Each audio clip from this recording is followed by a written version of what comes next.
सड़क पर उतर गई है जनता और बड़ी संख्या में ये जनता सड़कों पर है। पाकिस्तान से एक और अपडेट आप जान लीजिए। किडनैपिंग गैंग ऑपरेट कर रहे हैं शहबाज। जो जानकारी है, ये गैंग बलूचिस्तान के लोगों को अगवा कर लेता है और ये वो लोग होते हैं जो प्रदर्शन के लिए सड़कों पर आ जाएं। विरोध करने पर लोगों को गायब कर दिया जाता है।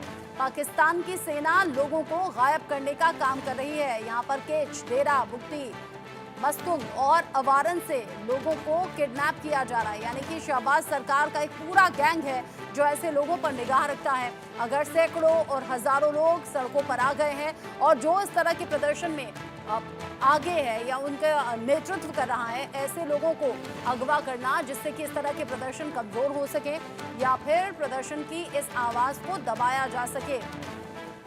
आसिम मुनीर की जो फौज है वो लगातार लोगों पर अत्याचार कर रही है। यानी कि पाकिस्तानी फौज के जरिए किसी भी तरह से जो अत्याचार है वो कम नहीं हो रहा।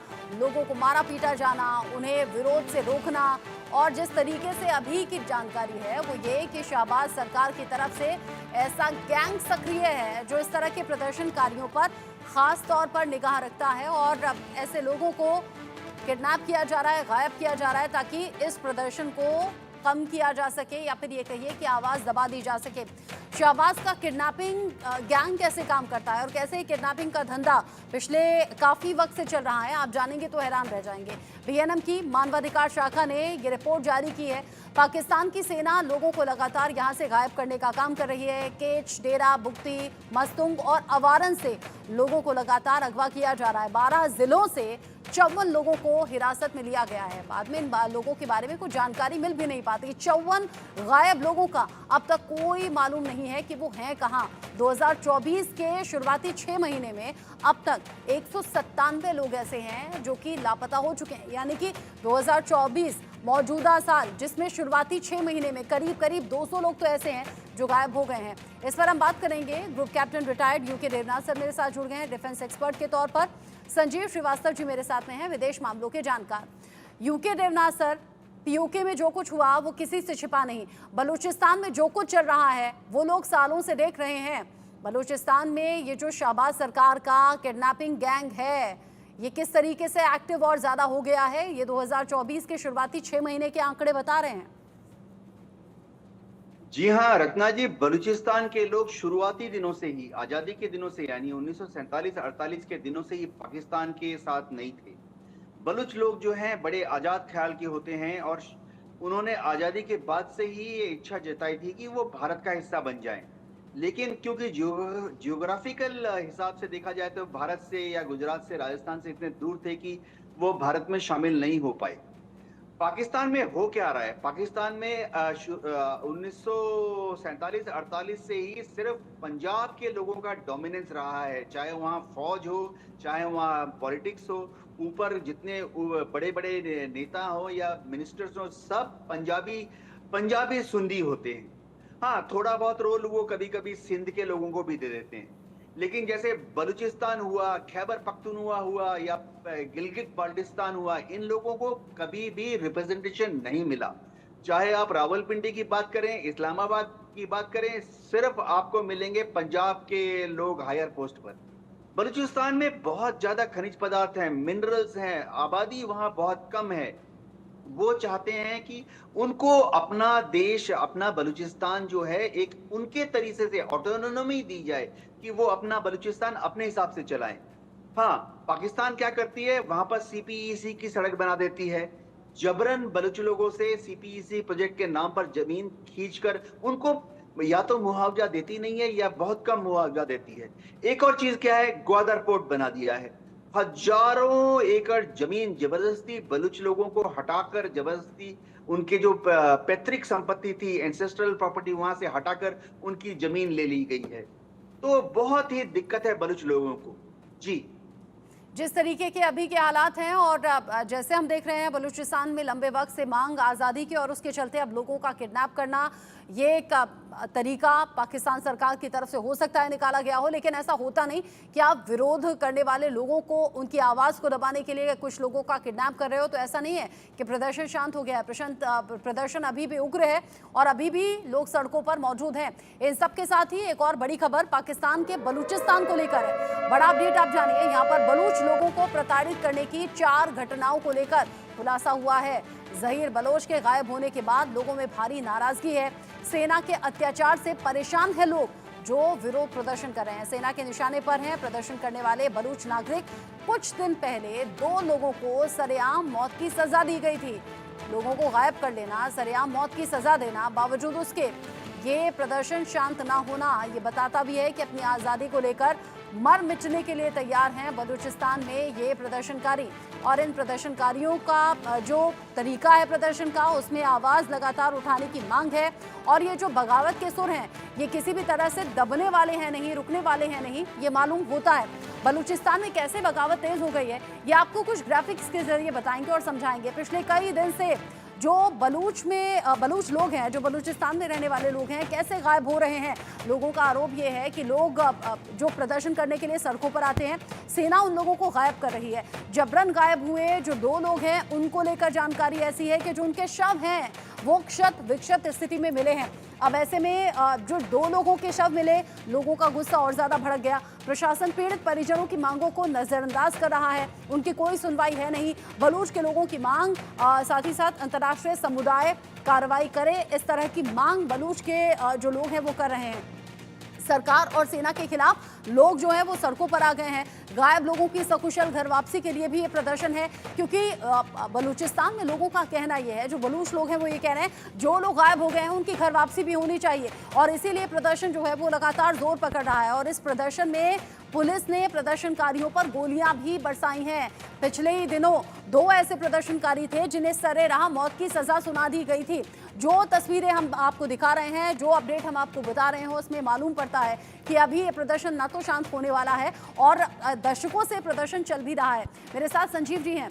संजीव जी, अगर सरेराह लोगों को गोली मार दी जा रही है, उनकी जान ले ली जा रही है, अगर लोगों को गायब किया जा रहा है, बावजूद उसके अगर ये प्रदर्शन शांत नहीं हो रहा, तो इसका सीधा सीधा मतलब क्या है? देखिए, बलूचिस्तान क्षेत्रफल के लिहाज से, टेरिटरी के इस लिहाज से पाकिस्तान का सबसे बड़ा प्रोविंस है। यद्यपि कि वहाँ पे जनसंख्या कम है, लेकिन वो जो ऐसा प्रांत है जो अकूत प्राकृतिक संसाधनों से जो है संपन्न है, लेकिन वहाँ के लोग बेहद गरीब हैं। और वहाँ के लोगों के साथ जो पाकिस्तान की जो पंजाबी सुन्नी डोमिनेशन वाले जो हुक्मरान हैं, वो उनके साथ दोयम दर्जे का ट्रीटमेंट करते हैं।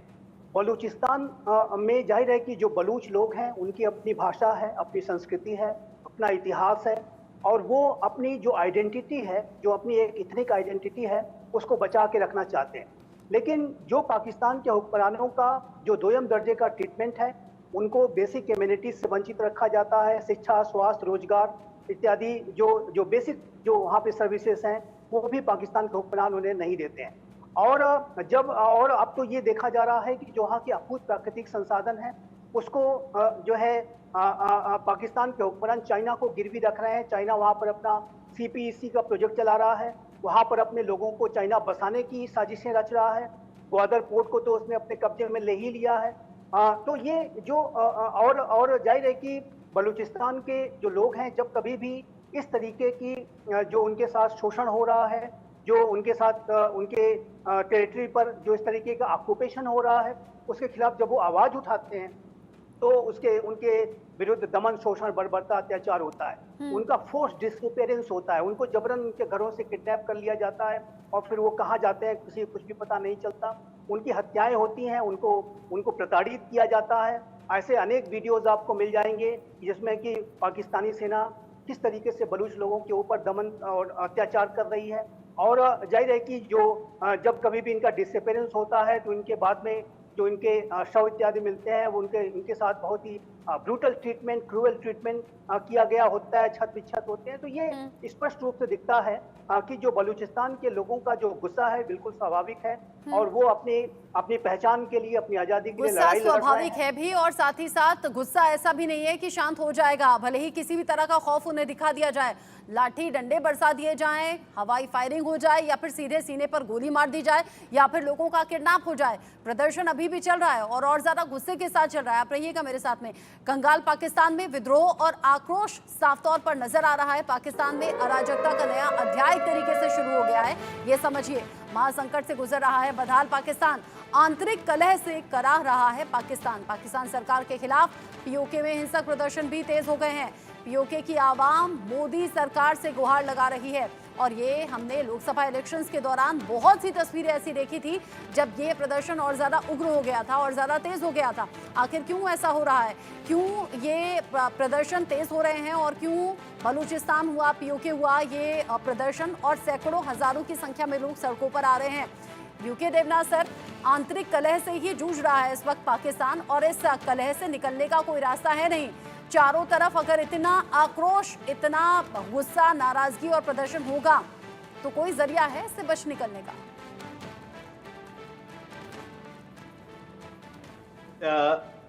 जहां तक पाकिस्तान की बात है, उनकी जो सेंट्रल एजेंसीज हैं वो पीओके के लोगों को अपने साथ ले जाने में फेल रही हैं। पीओके के लोग जो हैं, शुरुआती दिनों में तो वो पूरा बृहद जम्मू एंड कश्मीर था, यानी जब महाराजा हरि सिंह थे उस वक्त कश्मीर का हिस्सा था पीओके।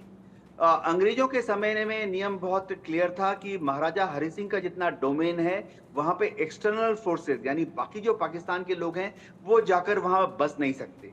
लेकिन जैसे ही पाकिस्तान भारत से अलग होकर आजाद हुआ, उन्होंने आस्ते आस्ते पीओके के लोगों के दैनिक दिनचर्या में खलल डालना शुरू किया। आज की तारीख में पाकिस्तान के लोग क्या करते हैं, वो जाते हैं गिलगित हुंजा, पहले जाते हैं टूरिस्ट के हिसाब से, फिर वहां पर बेनामी प्रॉपर्टी खरीद कर, यानी पीओके के लोगों के नाम पर प्रॉपर्टी खरीद कर वो वहां पर मालिकाना हक बढ़ा रहे हैं। सीपीएसी का जो प्रोजेक्ट बना है, अलग अलग जगह पर सरकार ने सड़क बनाने के लिए, इंफ्रास्ट्रक्चर बनाने के नाम पर पीओके के लोगों की जमीन जायदाद पर कब्जा कर लिया है। उनको मार्केट रेट से बहुत कम दाम पर कंपनसेशन दिया है। आज की तारीख में हो रहा है, आप पाकिस्तान की असेंबली में चले जाइए, पीओके के लोगों को कोई करेक्ट रिप्रेजेंटेशन नहीं मिलता है। और तो और जब पीओके के लोग थोड़ी बहुत आजादी की मांग करते हैं तो उनका दमन किया जाता है। अब पिछले 2 साल से तो एक और एंगल चल चुका है। पीओके के लोगों ने सडनली रियलाइज किया कि भारत का कश्मीर किस तरह से इतना खुशहाल माहौल की तरफ जा रहा है। भारत के कश्मीर में टूरिज्म हो रहा है, भारत के कश्मीर में ट्रेड, इंडस्ट्री, एग्रीकल्चर सब आगे बढ़ रहा है।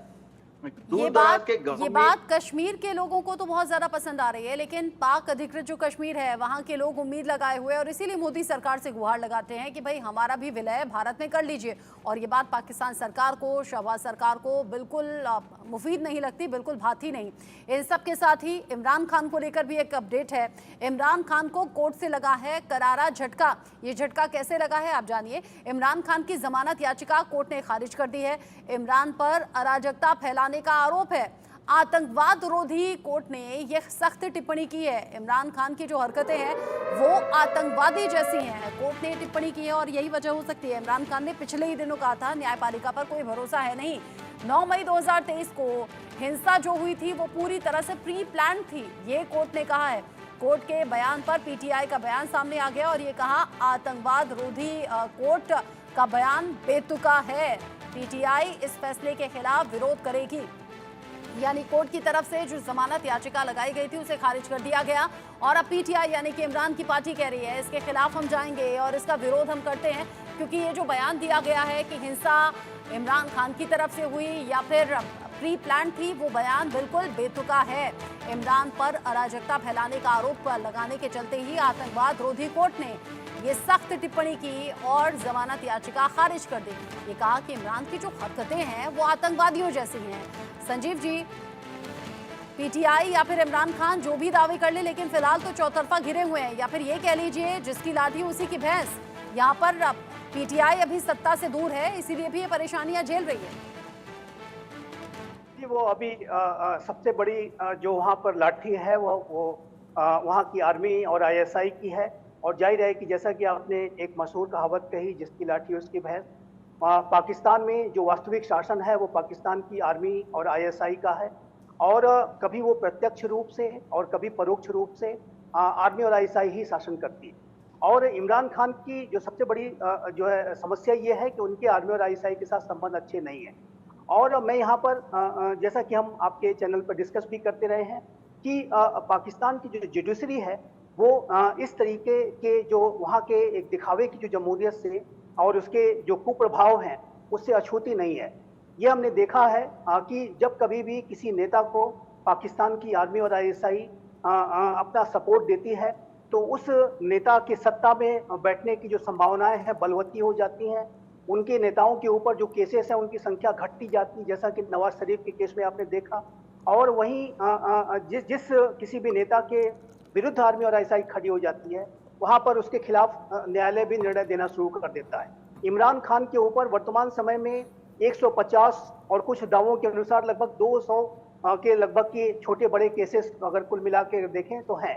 और उनकी मुसीबतें मेरा ऐसा मानना है कि ये तब तक कम नहीं होंगी जब तक कि उनके आर्मी और आईएसआई के साथ जो इक्वेशंस हैं वो अनुकूल नहीं होते हैं, और अभी उसकी कोई संभावना नहीं दिखाई देती है। एक बात अंत में मैं यहाँ पे अवश्य कहना चाहूंगा कि पाकिस्तान की आर्मी और आईएसआई किसी बहुत बड़े लोकप्रिय शख्स को बर्दाश्त नहीं कर सकती। हाँ। और इमरान खान के साथ सबसे बड़ा एक उनका प्लस पॉइंट भी कहिए और वही सबसे बड़ा उनका माइनस पॉइंट भी है, तो वो बेहद लोकप्रिय है वर्तमान समय में। यानी कि इंडिपेंडेंटली अगर कोई सत्ता में रहता है, अपने फैसले करता है, तो वो वहां की सेना या आईएसआई को पसंद बिल्कुल नहीं आने वाला। इसलिए भी 36 का आंकड़ा यहाँ पीटीआई से है। आप रहिएगा। पाकिस्तान के वजीरिस्तान को लेकर एक अपडेट है। पाकिस्तान के वजीरिस्तान में आतंकी हमला हुआ है। यहाँ पाकिस्तानी सेना पर आतंकियों का कहर टूटा। हमले में 3 पाकिस्तानी सैनिकों की मौत हो गई है। आतंकवादियों ने कोर्ट आजम की नाकेबंदी की है। यहाँ पाकिस्तान के पीएम शहबाज शरीफ ने इस पूरी घटना को लेकर दुख जाहिर किया है। आतंकवादियों ने कोर्ट आजम की नाकेबंदी की और इस घटना को लेकर अभी हलचल और दहशत दोनों ही देखी जा रही हैं।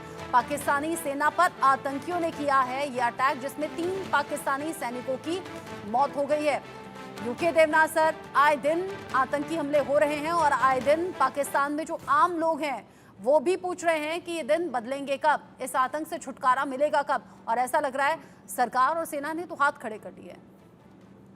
जी हाँ, पाकिस्तान में जो सेंट्रल एजेंसीज हैं वो सब दूर दराज के क्षेत्रों पे कंट्रोल रखने में फेल हो रही हैं।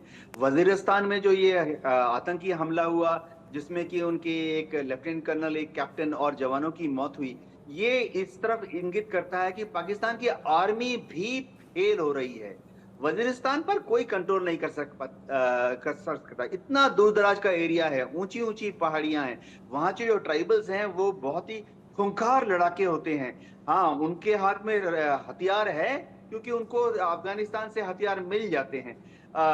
उनके हाथ में ग्रेनेड लॉन्चर्स हैं क्योंकि तालिबान के जो लड़ाके हैं वही उनको ग्रेनेड लॉन्चर दे देते हैं। मैं आपको हिस्टोरिकली बताता हूं कि अंग्रेजों ने भी वजीरिस्तान को दबाने की बहुत कोशिश की, और तो और रॉयल एयरफोर्स जो थी अंग्रेजों की, उन्होंने भी वजीरिस्तान पर बमबारी की। इसके बावजूद ब्रिटिश आर्मी और ब्रिटिश एयरफोर्स वजीरिस्तान के जो बहुत ही खूंखार लड़ाके हैं उनको कंट्रोल करने में नाकामयाब रही।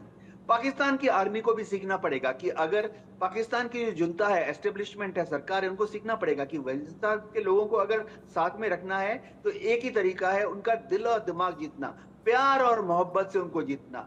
हथियारों को बल पर कोई भी वजीरिस्तान के लोगों को दबा नहीं सकता। हाँ, जिस तरीके के अभी हालात हैं, हालात सुधरेंगे दूर दूर तक ये नजर आता नहीं है। इक्वेशंस जिस तरीके की अभी बनते हुए नजर आ रहे हैं।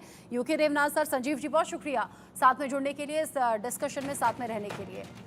साथ ही साथ पाकिस्तान जहां पर शहबाज शरीफ की सरकार पर बड़ा संकट मंडरा रहा है, शरीफ की सरकार को गिराने की कोशिशें शुरू हो चुकी हैं। सहयोगी ही शहबाज शरीफ के खिलाफ कैसे हो गए हैं, रिपोर्ट देखिए और समझिए।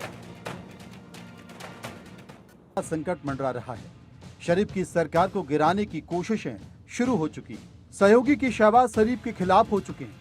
अब पाकिस्तान में राजनीतिक ऊंट किस करवट बैठेगा?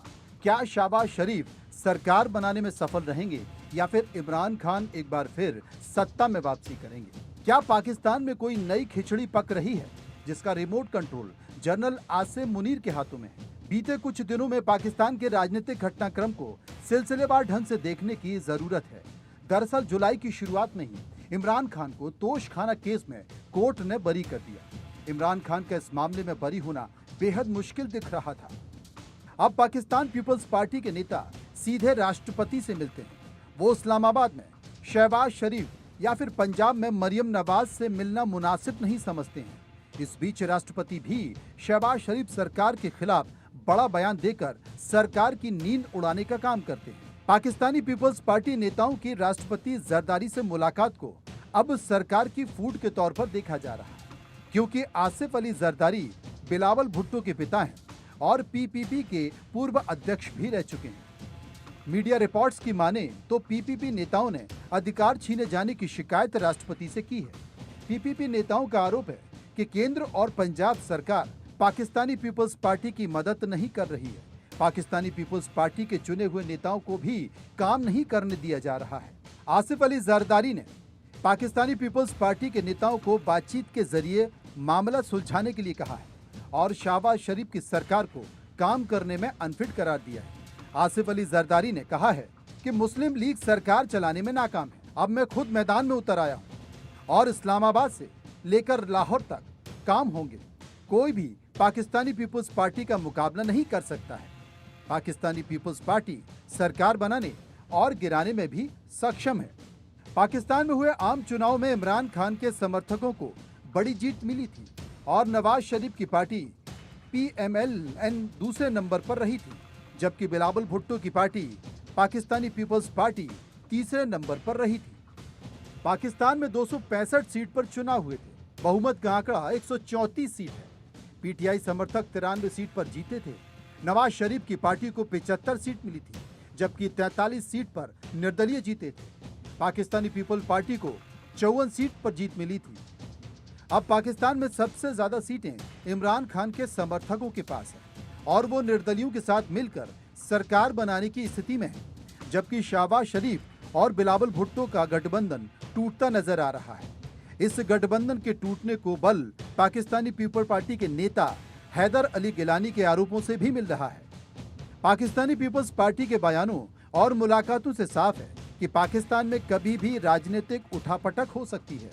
वहीं इमरान की यदि अंदर खाने सेना से कोई डील हो गई हो तो शहबाज शरीफ के लिए हालात मुश्किलों भरे हो सकते हैं, और यदि इमरान और सेना में डील नहीं हुई तो पाकिस्तान का कंट्रोल फिर से सेना के हाथ में जाने की आशंका बनी हुई है। Bureau report, India news. यानी कुल मिलाकर चारों तरफ से शहबाज की कुर्सी खतरे में है। एक छोटा सा ब्रेक, यहाँ पर लौटेंगे।